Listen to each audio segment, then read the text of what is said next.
Bom dia, vamos passar hoje o nosso devocional com Deus, continuando aqui em Lucas capítulo 15, versículo 8, que diz assim, continuação, né?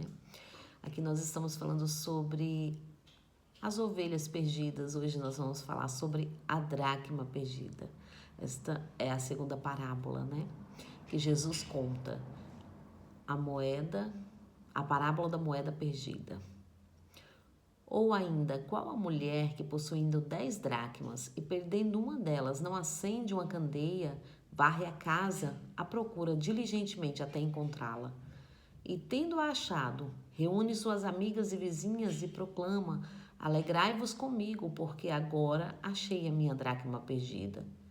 Eu vos asseguro que, de igual modo, há grande júbilo na presença dos anjos de Deus por um pecador que se arrepende.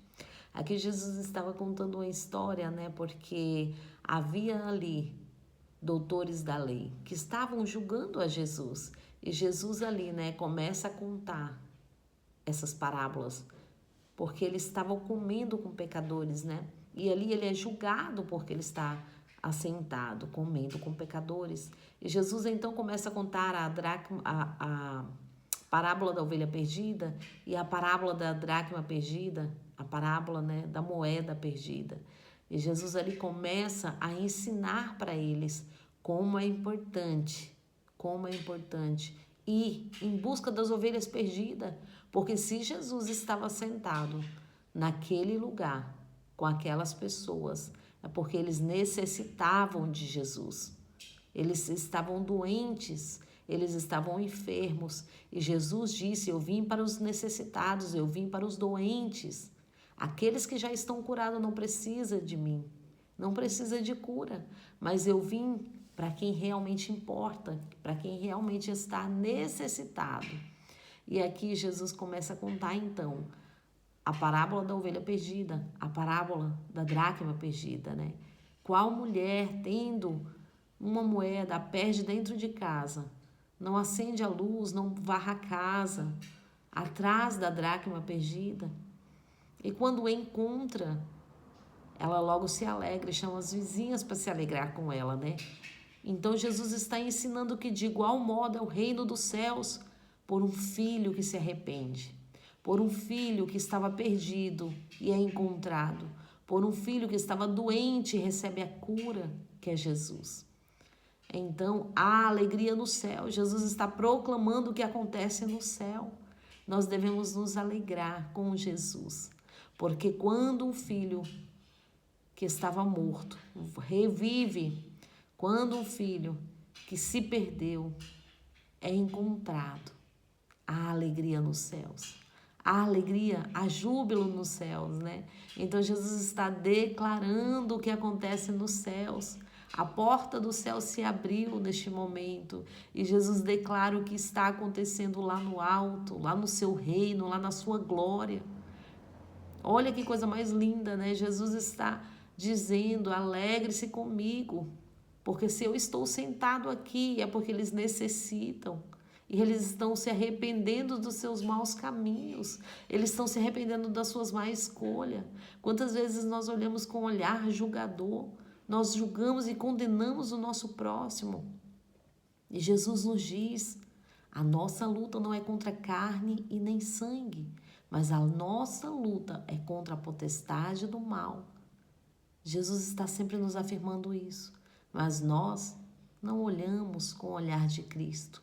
Nós temos que entender que não é o nosso olhar, não é o nosso entendimento, mas quando nós olharmos com o olhar de Cristo, nós vamos ter misericórdia. Quando nós olharmos com o olhar que é de Cristo, nós iremos amar o nosso próximo como Jesus nos ama. Como Jesus ama os pecadores, como nós, como eu e você. Todos nós somos pecadores e muitas vezes nós queremos julgar outros. Mas entenda, a nossa luta não é contra carne nem sangue, mas é contra potestades do mal, que tem lutado dia e noite para nos tirar da presença de Cristo.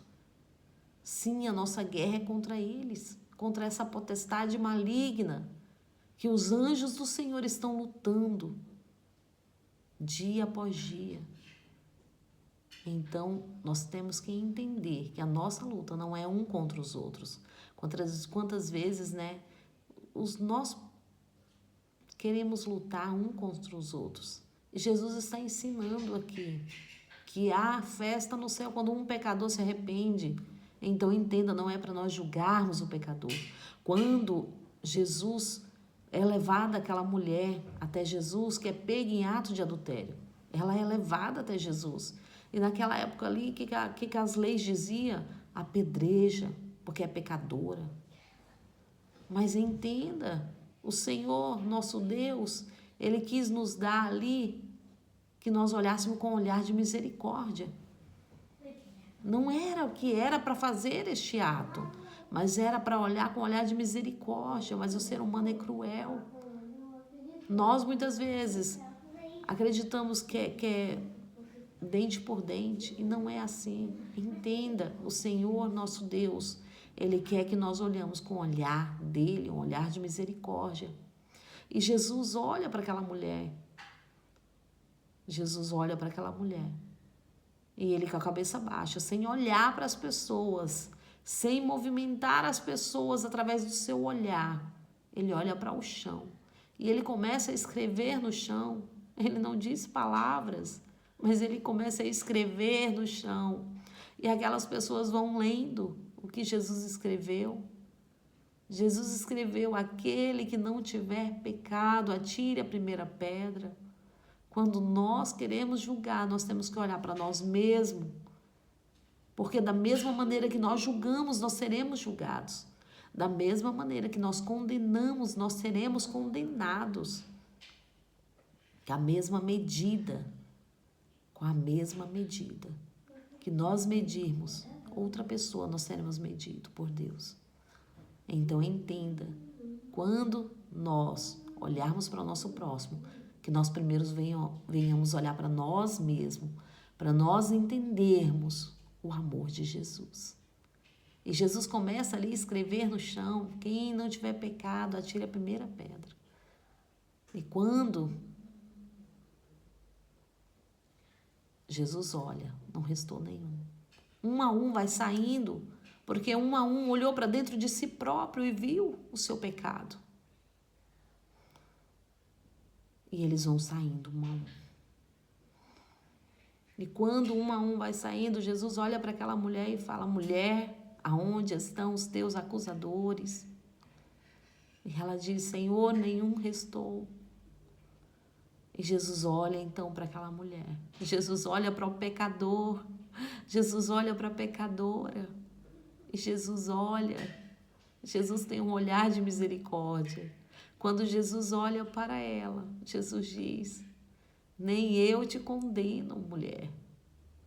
Só tem uma coisa: vá e não peques mais.